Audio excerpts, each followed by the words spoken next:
വൈകുന്നേരം വരെ വിയർത്തൊലിച്ച് വെള്ളം കോരിയ ശേഷം വൈകിട്ട് കുടമിട്ടുടച്ചതുപോലെയായി തൃശ്ശൂരിൽ ടി.എൻ. പ്രതാപൻ്റെ സ്ഥിതി. തനിക്ക് കൈപ്പത്തി ചിഹ്നത്തിൽ വോട്ട് തേടി കിട്ടിയ ചുവരുകളിലെല്ലാം എഴുതി കഴിഞ്ഞു. സ്വന്തം പടം വെച്ച് 1, 2 അല്ല 3.5 ലക്ഷം കളർ പോസ്റ്റർ അടിച്ചു. എല്ലാം പാഴായി. തൻ്റെ സിറ്റിംഗ് സീറ്റിൽ മറ്റാരെന്ന ചിന്തയിൽ പ്രധാനമന്ത്രി നരേന്ദ്രമോദിയെ വരെ തൃശ്ശൂരിൽ തന്നോടൊരു കൈ നോക്കാൻ വെല്ലുവിളിച്ച കക്ഷിയാണ് പ്രതാപൻ. കൈയും പോയി കാലും പോയി. പണ്ടുള്ളവർ പറയുന്ന ഒരു പഴമൊഴിയുണ്ട്, മക്കളെ കണ്ടും മാമ്പൂ കണ്ടും മതിക്കരുതെന്ന്. ആ പഴഞ്ചൊല്ല് അക്ഷരാർത്ഥത്തിൽ ശരിയായി.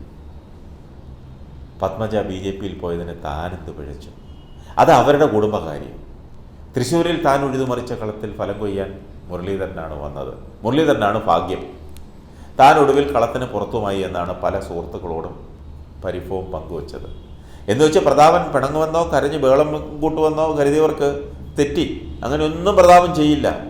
പാർട്ടി തന്നോട് കാട്ടിയ ചതി മറന്ന് അന്ന് രാത്രി തന്നെ മഷിക്കൂട്ടുമായി തെരുവിലേക്ക് ഇറങ്ങി പ്രതാപന് വോട്ട് ചെയ്യുക എന്ന എഴുത്ത് വായിച്ച് പകരം മുരളീധരന് വോട്ട് ചെയ്യുക എന്ന് എഴുതി വെച്ചു. ഇതാണ് ത്യാഗം. വലിയ ത്യാഗിയ പ്രതാപനല്ലാതെ വേറെ ഏത് നേതാവുണ്ട് ഇത്രയും ത്യാഗവും മനോഭാവമുള്ളത്? അതും കോൺഗ്രസിൽ. തൻ്റെ സീറ്റ് തെറിച്ചേക്കുമെന്ന് പ്രതാപൻ മണത്തറിഞ്ഞിരുന്നുവെന്നാണ് പിന്നാമ്പുറ സംസാരം. കാരണം അച്ചടിച്ച 3.5 ലക്ഷം പോസ്റ്ററിൽ തൃശ്ശൂർ എന്ന സ്ഥലപ്പേരില്ല. പ്രതാപൻ്റെ പടവും ചിഹ്നവും വോട്ട് ചെയ്യാന്നുള്ള അഭ്യർത്ഥനയും മാത്രം. നിയമസഭയിലേക്ക് ഉപതെരഞ്ഞെടുപ്പ് വന്നാലും ഒരു പഞ്ചായത്ത് തിരഞ്ഞെടുപ്പ് വന്നാലും പോസ്റ്റർ ഉപയോഗിക്കാം. എങ്ങനെയുണ്ട് ബുദ്ധി? അതിന് പക്ഷേ നിലവിൽ പാർലമെൻറ്റിലേക്ക് മത്സരിക്കുന്ന MLA-മാരിൽ ആരെങ്കിലും ജയിക്കണം. വടകരയിൽ പുതിയ അംഗം 2 MLA-മാർ തമ്മിലാണ്. അതിലൊരാൾ തോറ്റല്ലേ തീരൂ. അവിടെ ഉപതെരഞ്ഞെടുപ്പ് ഉറപ്പാം. അത് കണ്ണൂരായാലും പാലക്കാടായാലും പ്രതാപൻ ഒരു കൈ നോക്കും.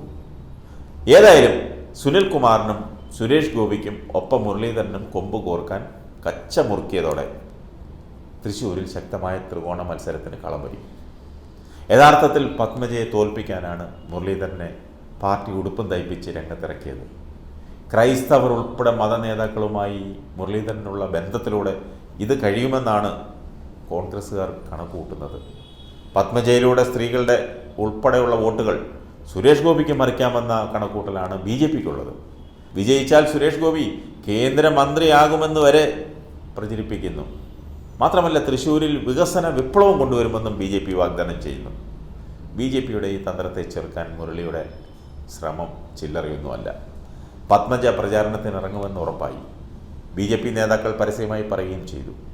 കോൺഗ്രസിനെ അല്ല, കോൺഗ്രസ് നേതാക്കളെയാണ് ഈ പ്രചാരണത്തിലുടനീളം പത്മജ കുറ്റപ്പെടുത്തുന്നതും പരിഹസിക്കുന്നതും. ഇതിനെ ചെറുക്കാൻ മുരളീധരനെ കൊണ്ടേ കഴിയുള്ളൂ. അത് കോൺഗ്രസിന് നന്നായി അറിയാം.